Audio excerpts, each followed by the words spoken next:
right, thanks, Tucker. Welcome to Hannity. Big news tonight. President Trump blasting obnoxious, arrogant, obstructionist, do-nothing Democrats, Chuck Schumer and Nancy Pelosi, for skipping the White House in a meeting on funding your government. Now, Schumer and Pelosi, they're refusing to do their jobs by not coming to the negotiating table. They've done nothing, which means they now own the possibility of a government shutdown tonight. Also, North Korea, madman dictator Kim Jong-un continues to endanger the entire world, now with brand new ICBM capability. Are we now on the brink of a serious conflict? President Trump is responding. He's saying the United States will now take care of the situation. North Korea is now precipitating what is a worldwide crisis.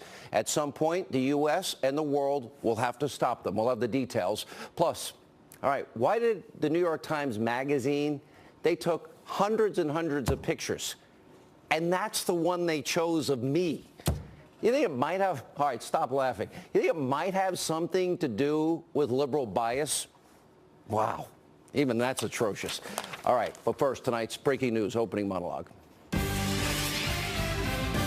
Lazy, ineffective, do-nothing Democrats Chuck Schumer and Nancy Pelosi are refusing to even sit down with President Trump and congressional Republicans to negotiate a budget so we can avoid a government shutdown. Now, before heading to Capitol Hill earlier today to meet with Republicans about the tax bill, President Trump tweeted, quote, meeting with Chuck and Nancy today about keeping the government open and working. The problem is they want illegal immigrants flooding into our country unchecked. They're weak on crime and want to substantially raise taxes. I don't see a deal. Then in typical, liberal, predictable, crybaby fashion, well, Chuck Schumer, Nancy Pelosi, they threw a temper tantrum. It rivals a 3-year-old. Crocodile tears, Chucky Schumer attacked President Trump during the press conference he held today. Watch this. Mr. President, it's time to stop tweeting and start leading. As long as he remains a destructive force, it would be a waste of everyone's time to continue working with someone who clearly has no interest in coming to an agreement. The President doesn't indicate he's serious. We're not going to sit down just for a photo op. This is serious stuff. Serious stuff, a waste of time to meet with the president to negotiate a stoppage of a government shutdown? Well, then the president, he responded by talking to the press corps in front of 2 empty chairs where Schumer and Pelosi were supposed to be sitting. Look at this. Chuck Schumer and Nancy Pelosi did not show up for our meeting today. I'm not really that surprised. We have a lot of differences. They're weak on crime. They're weak on illegal immigration. Before this meeting and before this missile launch, they've been weak on military in terms of spending. They're very hard to get for military. They want it for a lot of other things, but the military is always secondary to them. And the other thing, they want tax increases, and we want major tax decreases. So they decided not to show up. They've been all talk and they've been no action. And now it's even worse. Now it's not even talk. Can you think of one thing Nancy Pelosi, Chuck Schumer have done to help since Donald Trump was elected? Now, Nancy Pelosi tries to fire back at the president, tweeting out, quote, at real Donald Trump. Well, he now knows that his verbal abuse, you're going to call that verbal abuse, will no longer be tolerated. His empty chair photo op showed he's more interested in stunts than in addressing the needs of the American people. Poor Ryan and McConnell relegated to props, sad. So Nancy Pelosi is actually saying tonight that President Trump, what he did is a political stunt. What about the fact that she and Schumer, what they pulled today, they wouldn't show up to have a meeting to fund your government? That is the ultimate political stunt. The president's responding by tweeting back after North Korea and their missile launch.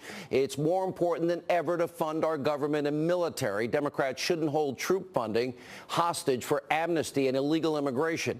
I ran on stopping illegal immigration and won big. They can't threaten a government shutdown to get their demands.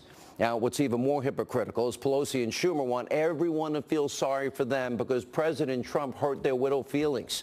Now, Pelosi and Schumer forgot all about all the horrible things. We'll remind them tonight that their fellow Democrats and the media have been saying about Donald Trump for 10 months and longer. You may remember this. His motives and his actions are contemptible, and I will fight every day until he is impeached 45. I rise today, Mr. Speaker, to call for the impeachment of the President of the United States of America. The president's decision to end DACA was heartless and it was brainless. We all agree that President Trump's decision to end DACA is a despicable act of political cowardice. Are we getting closer and closer to the possibility of yet another impeachment process? After watching the Clinton impeachment, I thought I'd never see another one. But I think we're in impeachment territory now for the first time. President Trump did a tweet last night and a tweet this morning. Not presidential. The president's fitness for office is something that is being called into question. I'm very worried about his fitness. Yeah, really? All those are just examples. They're just the tip of the iceberg when it comes to Democrats trashing the president. They do it every day. They've called him every name in the book and then some. And Democrats and their irrational hatred for the president is unlike anything we've ever seen in modern political history, and that's not including the liberal mainstream media that has been trying to destroy President Trump since he launched his campaign. So Chuck Schumer, Nancy Pelosi, they can try and play the victim all they want and act like petulant little children, all they want in this case, but in reality, they're just feigning moral outrage like they always do. Now, when it comes to negotiating a budget, if Democrats, you want to play games, if you're refusing to even come to the bargaining table, then guess what? You'll own the government shutdown. And from what the president said today, it sounds like he is not going to be backing down to accommodate your ridiculous demands, and he shouldn't back down. Chuck Schumer, Nancy Pelosi, they're going to try and pressure Republicans to go along with every liberal agenda item from DACA on down. The American people don't want it. They want to blackmail President Trump and the Republicans into literally breaking their campaign promises. That would be stupid. Now, Democrats are also going to try and deploy their government shutdown scare tactics like they always do. The GOP, for once, you shouldn't budge an inch. Let them own it. The government, by the way, never really ends up shutting down, despite the threat, the lies Democrats have been telling over the years. Guess what? If they do have a, quote, government shutdown, Social Security checks, they still go out. The post office still delivers mail. Food stamps, well, that's not impacted. The executive branch, they still operate. The judiciary branch, they function. Congress, they pretty much go on like nothing happened. The only people that are directly impacted are non-essential government employees. And guess what they get? They get a furlough, which means they end up getting a paid vacation because historically, Congress has always retroactively paid their salaries and they got all the free time off. Republicans need to show spine and backbone for once, please, and actually start fighting for the president's agenda and for the forgotten men and women in this country, you know, the people that actually voted you into power. And if Chuck Schumer, Nancy Pelosi, they want to go out and cry, they want to suck their thumb in a corner, then so be it. The GOP needs to stop folding under pressure. Start actually keeping your promises. Start leading. Now, the budget is a great place to start, so get to work. Now, also tonight, the U.S. and the world are facing an escalating threat from Rocket Man himself, Kim Jong-un, after his rogue regime now carried out what the Pentagon believes to be a new ICBM test. This missile flew over 600 miles, was in the air for almost 50 minutes. It flew 2,800 miles into space, which is higher than any previous launch from North Korea before landing in the ocean near Japan. Now, Japan's prime minister has ordered an emergency cabinet meeting and says the missile could have landed in his country's exclusive economic zone. South Korea responding by holding a National Security Council meeting and also conducting a precision strike drill by firing their own missile into the ocean as their show of force. And Hawaii tonight, well, they began testing nuclear attack warning sirens. Now, it's the first time that state has done that in nearly 30 years. President Trump also weighed in on what is now a clear and present danger. That is the growing North Korean threat that took place earlier today. Take a look. A missile was launched a little while ago from North Korea. I will only tell you that we will take care of it. We have General Mattis in the room with us, and we've had a long discussion on it. It is a situation that we will handle. And Secretary of Defense General James Mad Dog Mattis addressed the situation as well. Let's watch. A little over 2.5 hours ago, North Korea launched an intercontinental ballistic missile. It went higher, frankly, than any previous shot they've taken. It's a research and development effort on their part to continue building ballistic missiles that could threaten everywhere in the world, basically. But the bottom line is it's a continued effort to build a threat, a ballistic missile threat that endangers world peace, regional peace, and certainly the United States.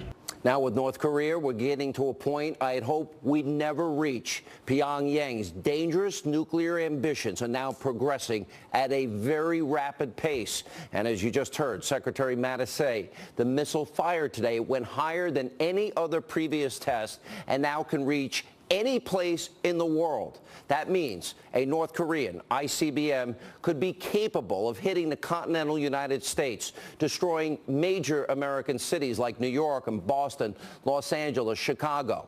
Tens of millions of American lives now are in danger, not to mention the hundreds of millions that are being threatened in South Korea and Japan. And Kim Jong-un has created a situation that the United States and the world can no longer ignore. And right now, we're getting to the point where force might very well be necessary, because clearly this little crackpot dictator, Kim Jong-un, is not interested in stopping his missile tests. Now, the way I see it, America and the world have only a few options going forward, none of them good, in order to stop North Korea from reaching full nuclear program capability. We either next have to destroy the next North Korean missile test on the launch pad, shoot it out of the air after it's been fired. And if that doesn't stop North Korea, then we could attack and try and destroy the nuclear sites. But that comes with massive risks and huge uncertainties. What if we're not successful? What we now know is not working. The approach that is taken by Democrats, appeasers like Bill Clinton and Barack Obama. They tried to appease North Korea. It has failed miserably, as appeasement always does. And in 1994, the Clinton administration, remember, they tried to bribe Kim Jong-un's father, Kim Jong-il. They gave North Korea $4 billion in energy aid in exchange for a promise that the rogue regime would freeze and eventually end their nuclear weapons program. A lot of good that did. At that time, Clinton went on national TV bragging about how his bribery worked and was such a good deal for it's a good deal for the American people. Remember this. This is a good deal for the United States. North Korea will freeze and then dismantle its nuclear program. South Korea and our other allies will be better protected. The entire world will be safer as we slow the spread of nuclear weapons. South Korea, with support from Japan and other nations, will bear most of the cost of providing North Korea with fuel to make up for the nuclear energy it is losing. And they will pay for an alternative power system for North Korea that will allow them to produce electricity while making it much harder for them to produce nuclear weapons. The United States and international inspectors will carefully monitor North Korea to make sure it keeps its commitments. Only as it does so will North Korea fully join the community of nations. None of what you heard was true. It all turned out it was a terrible deal with North Korea. Your tax dollars at work. Bill Clinton completely wrong, and it has now led us to where we are tonight. In this situation we now find ourselves in. Democrats and the left, I'll never get it, obsessed with sucking up to murderous, radical dictators and despots. They're more willing to bend over backwards for people like Kim Jong-un and his father, Kim Jong-il. But guess what? History has proven over and over again it never works. We saw what happened with Neville Chamberlain and Adolf Hitler. His appeasement policies, well, that cleared the way for Germany's invasion of Europe. Bill Clinton throwing billions at North Korea led us to where we are today. And if anything happens, the blame will fall right at the feet of Bill Clinton and his stupidity and his ignorance and his belief in a fantasy that despots listen to him. And by the way, this led to the situation and the foundation of where we are today. And the same goes with President Obama's disastrous nuclear deal with Iran. This will come back to bite us. Obama giving Tehran and the mullahs upwards of $150 billion. Obama allowing that rogue regime to keep spinning their nuclear centrifuges and put them on a path towards getting a nuclear weapon. As a result, Obama now owns that terrible decision to appease a country that routinely calls for death to America, wants to wipe Israel off the map. And before we bring in Kellyanne Conway for reaction, two other breaking news stories to tell you about. One, Catherine Herridge is out with an explosive report. Take a look at the headline. Blowback. Clinton campaign planned to fire me over email probe, Obama Intel watchdog says. And the former intelligence community inspector general who played a key role in the Clinton email investigation is now saying that Clinton allies literally threatened him, his family, and his staffers. And the Clinton campaign also made it be known that this inspector general would be fired if Hillary, in fact, won in 2016. Also, finally, tonight, a major development in the Uranium One scandal. The Hill's John Solomon out with a brand new report. Here's that headline. Clinton's understated support from firm hired by Russian nuclear company. According to Solomon, he'll join us later, the Clinton Foundation may have significantly underreported the donations they got from a company with deep ties to Russia. More later, but first, joining us now with reaction, counsel to the president, Kellyanne Conway. If the president of the United States of America invites the opposition party to the White House and wants to avoid a government shutdown, shouldn't they have the decency to show up for that meeting instead of the stunt that Nancy Pelosi and Chuck Schumer showed today? In a word, yes, they should, because they're not there representing the opposition party. They're there as the minority leaders of the two chambers in Congress. And it is a major disappointment, especially when you see the president's reaction in North Korea firing its highest missile to date, Sean. He's saying, let's not play politics with funding our military and keeping us strong, and let's not leave that on the altar of a liberal agenda. I find it really regrettable that Nancy Pelosi took time out of her Sunday schedule to go and call John Conyers an icon, and yet is name-calling our president. And but a right look, to due process. And that's right, but I want to say today was a great example as to why Donald Trump and his party prevailed and why the other party has failed. It's based on ideas and bedrock principles. The president and his party today through the Senate Finance Committee, they forged ahead and they got this tax bill passed out of committee. It's a great step forward to making sure that our job creators get a lower rate. You know, the president just had a 5-nation Asia trip. In the 5 nations that President Trump visited, guess which one has the highest corporate tax rate among them all? Us, the United States of America.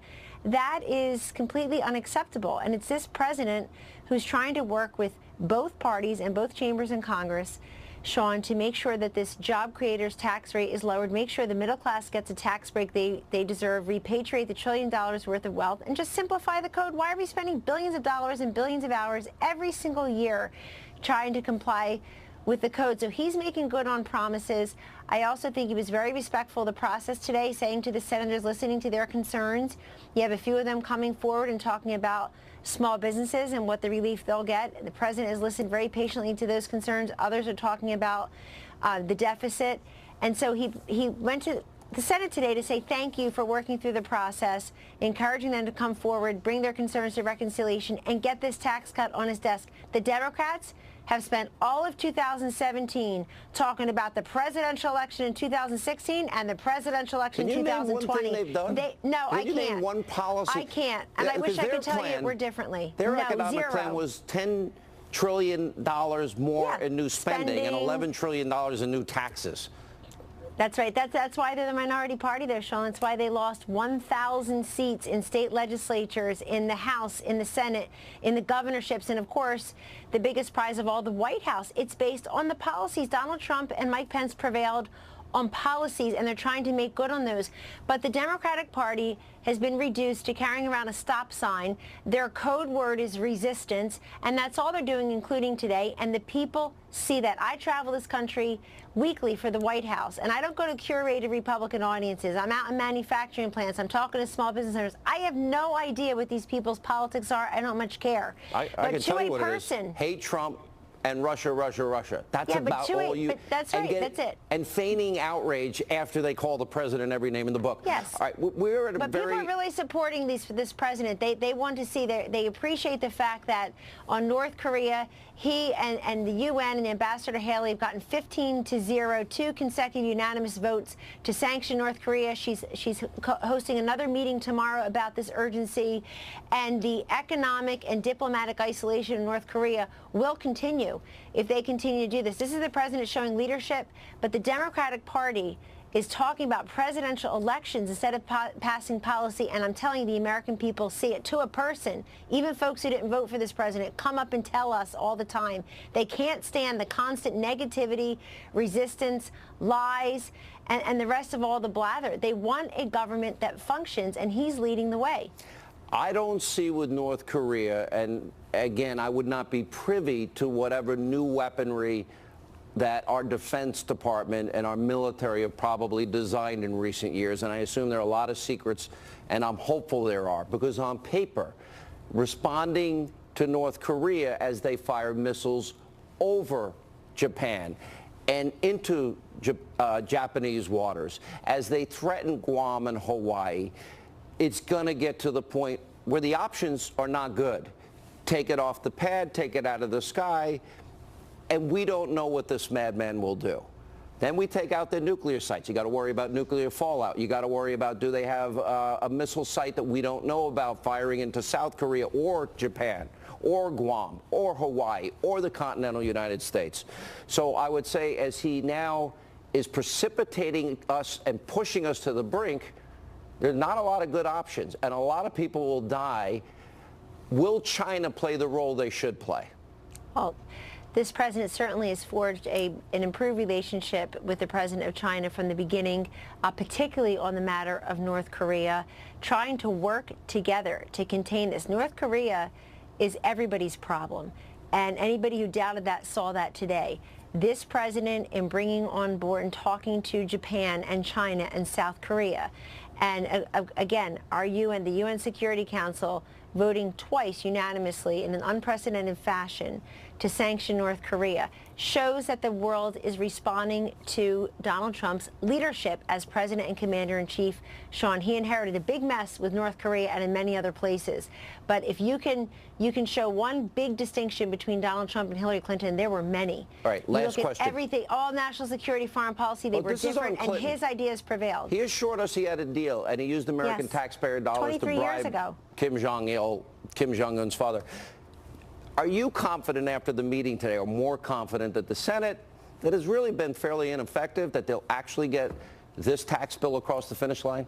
We're confident, we're optimistic, and we certainly hope that Democrats will come aboard too. They may not be votes 49, 50, 51, but hopefully those who are in states that are where people are suffering and the middle class needs a break, that they'll come on board as well. But we're hopeful because we've been listening to those concerns, and we know that those senators know they have an open line to the president and to his economic team to express themselves, talk to the vice president. And they've all promised what Donald Trump has promised, which is tax cuts for their constituents. And Sean, let me make clear, this is not important to Republicans or to the Senate. It's important to the American people. We're here for the job creators, the job seekers, and the job holders. They're supposed to serve them. They're supposed to serve the forgotten men and women in poverty, on food stamps, and out of work. Kellyanne, great to see you. Thank you. Thank you, Sean. All right, on this busy breaking news night, when we come back, an investigative report. The Hill's John Solomon just released yet another major story on the Uranium One scandal. You'll hear it right here first, along with Sara Carter, and then later, more bad news for Democrats today. Another woman has come forward accusing Congressman Conyers of sexual misconduct. We'll talk about that double standard and Sebastian Gorka and more straight ahead.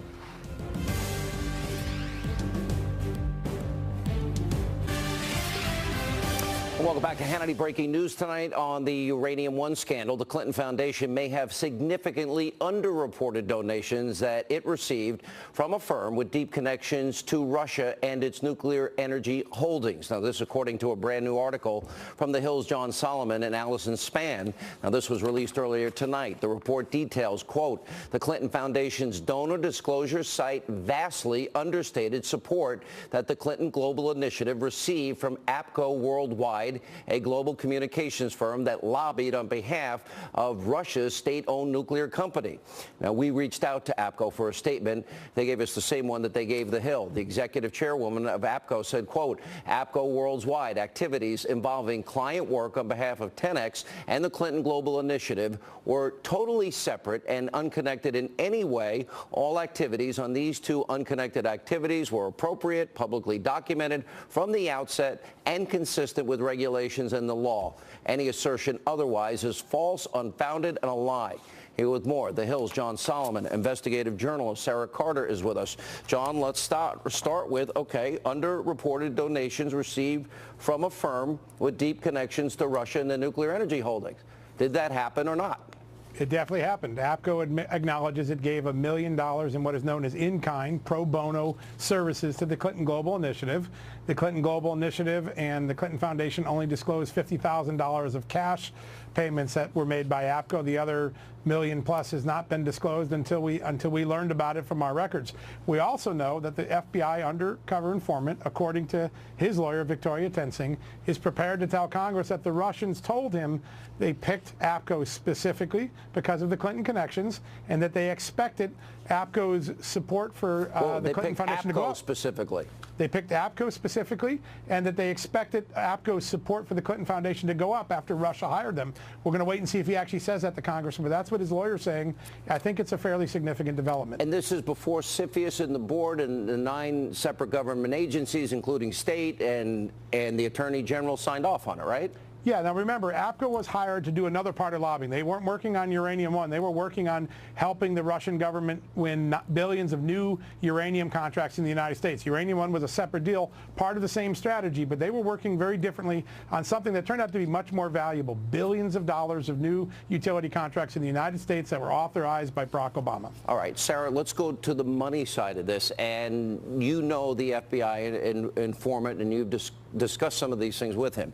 2 things that are important here. One is follow the money. Number 2 is the timing of the donations.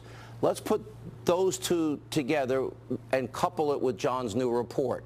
Where did all of this money, the $145 million that Peter Schweitzer talked about, come from, and what was the timing based on the activities as it relates to Uranium One, CFIUS, and the Clinton Foundation? Well, we certainly know, Sean, there's been a number of concerns here. I mean, from the $145 million, which came from members of the board that were connected to Uranium One. And if I want to go back just really quick, because the APCO story is very important, they signed that contract in April of 2010. So that was before the CFIUS process went through later that October. So this was very important, and the informant made that very clear to his attorney, and John's 100% right on that. It's something that he's expected to testify to. So let's go back now to the money.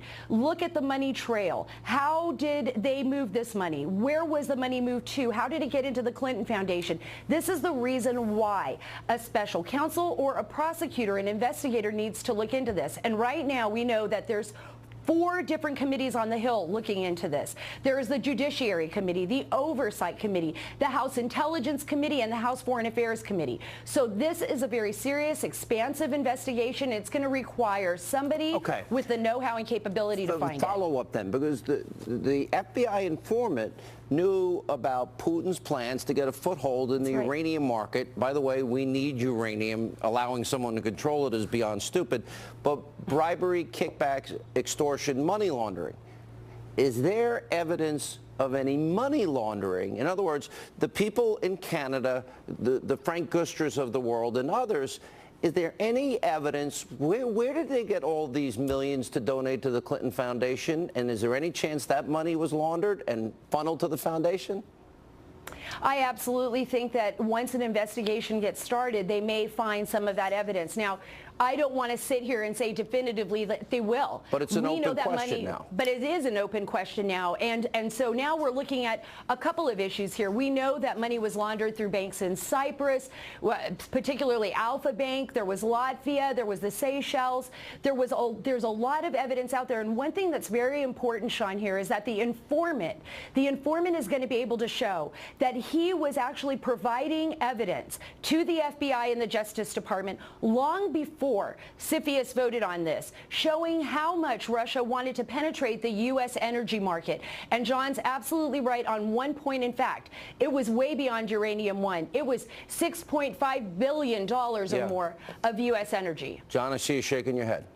Yeah, listen, I think we focus so much on Uranium One because that's where this story started in 2015, but it's only one piece of a larger puzzle. And you take a look at what Barack Obama administration, Hillary Clinton's own State Department helped approve and get through. It's a much larger giveaway to the Russian uranium industry. And here's, I think, the most important thing about today. large parts of the story that Hillary Clinton and her defenders have given the media have now been proven wrong. Let's go through some of them. There was no reason not to reject the Uranium One deal. There was. The FBI had evidence of criminality by the very buyer of Uranium One. All of the donations were disclosed. They weren't all disclosed. There was lots of concern inside the FBI about where the money was coming from, and that we've really not had a full airing about that. And my favorite one, it was repeated on Shep Smith's show just a couple weeks ago on Fox, that no uranium left the United States. Uranium One did export American uranium out of the United States after Russia bought it. To Canada, Europe, and maybe even Asia? That's right, and that's according to Uranium One. That's not us, that's Uranium One. The 3 key defense points that have been put out there by the Clinton defenders are now been proven false, not by anonymous stuff, by documents and by true reporting. And I think that that's one of the things that is most important about today's story. One of the key pillars is not true. We all know more about this story than we're telling. And I can only say to our audience that has been following this with you, stay tuned, TikTok. I think you'll both agree with that. Thank you. Great work, both of you. When we come back, Democrats' sexual harassment problems are far from over. We're going to tell you about the latest accusations against Congressman Conyers and the defense by his liberal colleagues. And later, North Korea's ICBM launch earlier today is now a game changer. We have a live update. Ed Henry is in Washington. Sebastian Gorka has reaction. That and much more straight ahead. As we continue, another woman is accusing Congressman Conyers of sexual misconduct. According to reports, this accuser served as Conyers' deputy chief of staff between 1997 and 2005. She claims Conyers touched her inappropriately on at least 3 occasions, including one time when she says Conyers placed his hands under her dress. We've reached out to Conyers' office for comment on this woman's claims, but they have yet to respond to our request. And also over the weekend, political commentator Cokie Roberts made this startling comment about Conyers' reputation on the Hill. This is pretty shocking. Watch this. I mean, the culture of Capitol Hill for so many decades was men being bad. We all talked about for years. A little bit at a time. You know, don't get in the elevator with him. You know, and every female in the press corps knew that, right? Don't get in the elevator with him. Now people are saying it out loud, and I think that does make it. That is a change. Here was reaction. Former Obama economic advisor Austin Goolsbee, co-host of the hit show The Five, Kimberly Guilfoyle. All right, Austin, so what are people to do? What is the right thing to do? Because we see a lot of hypocrisy. For 30 years, a lot of your Democratic friends, they were part of a smear, slander, besmirching attack against all the Clinton women. And by the way, it ends up he was a predator. But they did it for 30 years. In the case of politics, some people say, Nancy Pelosi, well, John Conyers now deserves due process. But nobody gave Roy Moore due process when he denied the allegations, serious as they were. What is the right thing to do here? Well, look, this doesn't look too good for Congressman Conyers. I mean, he's already been forced to resign his position on the Judiciary Committee. Not forced, he said voluntarily. Okay, you not believe him? He's resigning from his position, and I think the right thing to do here is to investigate and take these people's story. And if we've got situations where members of Congress are reaching settlements where they're paying people not to tell their stories, and that's at taxpayer expense, I think that's crazy. I think that's crazy. Right? Pay with your money. Yeah, absolutely. I think it's just such a miscarriage of justice, and it's a gross misappropriation of taxpayer funds that the hardworking men and women of this country have to pay for the misdeeds, the sexual misconduct, the sexual harassment of members of Congress that then get to continue in office and sweep it under the rug and pretend to serve the people when they're really serving themselves and asking someone else to pay for their sins. I mean, it's totally inappropriate, and I don't know why Nancy Pelosi would go out on a limb like this, Austin, and try to defend this man and say that he's iconic and say that he is someone who is a champion of women when it's far from the truth. Austin? Well, I was agreeing with you all the way until the very end. Okay. And it is outrageous, and they should make public whoever received this kind of money and made these settlements, no matter what party they're in, they should reveal that information, and those people should be punished. Now, to try to turn this, if there is a double standard, the double standard thus far has been though small, there have been some consequences to the Democrats. In Roy Moore's case, there have been no consequences. In the president's case, there have been no consequences. So I think we should either apply consequences to everyone and investigate all of them, or, well, that's what we should do. Well, right. I don't think that sweeping it under the rug is the right thing. Yeah, well, as a former prosecutor, I'm all for due process and actually determining the facts and the truth of what transpired. But how about people like Congress who have settled cases and admitted wrongdoing and in fact have agreed that they have done these misdeeds? That is a very different case from somebody who contests it and still hasn't adjudicated it or determined in fact what happened, especially when it's over a long period of time in the past. So that to me is a distinction with a difference that should be observed and paid attention to. What about Yes, Franken? but it doesn't mean we should ignore. You know, if in Roy Moore's case, he's accused of really felony pedophilia as well as other very serious crimes. And we should look into that. We shouldn't just say because he said he didn't do it, therefore we shouldn't pursue it. Well, no one's saying not to look into it, but he's entitled to have that actually investigated and determined. I mean, how can you do that in a quick period of time? But that goes for John Conyers too, though, right? I mean, I'm even saying cases like this. If you were to bring a case like this in front of the district attorney's office, etc., if there's a case of sexual misconduct or sexual assault of a criminal level, you would actually get a jury by your peers, and you would get a full and thorough investigation. And you don't see that in a lot of these cases. A wide spectrum of conduct, and sometimes in some of the cases, we see an accusation is enough to, in fact, convict someone essentially but the bottom line, Austin, is the Democratic Party defended the predatory behavior of Bill, and they did everything they could do to slander every woman in that case. Drag $100 through a trailer park. You don't know what you're going to find. So many examples. Look, I don't think they should be proud if that's what they did. They shouldn't be proud of it. And when Republicans defended Clarence Thomas, they shouldn't be proud of that either. Now, the question is today, what are we going to do? Compare Clarence Thomas to Bill Clinton?